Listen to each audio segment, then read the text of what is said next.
Objektif utama projek Kampung Angkat Madani ialah untuk memberikan kemudahan infrastruktur, menaik taraf infrastruktur kepada penduduk Kampung Tangga Batu Kecil Melaka. Bagi inisiatif yang diasaskan oleh Kerajaan Malaysia di bawah pimpinan Yang Amat Berhormat Perdana Menteri yang telah memberikan sejumlah peruntukan sebanyak 1 juta untuk projek KAM. Ada beberapa projek yang dilaksanakan di bawah Kampung Angkat Madani ini, iaitu pertamanya daripada pembinaan Dewan Serbaguna, Telaga Tiup, baik pulih masjid, pemberian perolehan peralatan kesihatan, turap jalan dan juga sistem solar yang dipasang di masjid ini.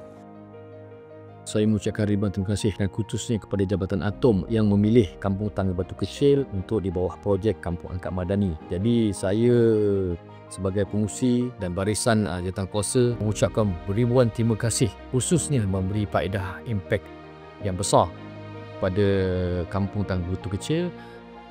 Saya sebagai anak karya di sinilah mengucapkan jutaan terima kasih yang tidak terhingga kepada pihak Atom, terutama kepada pengarah, memberi segala bentuk kemudahan di sini. Dan harapan saya selepas program ini diajarkan, manfaat ini digunakan bersama untuk kehidupan dewasa akan datang.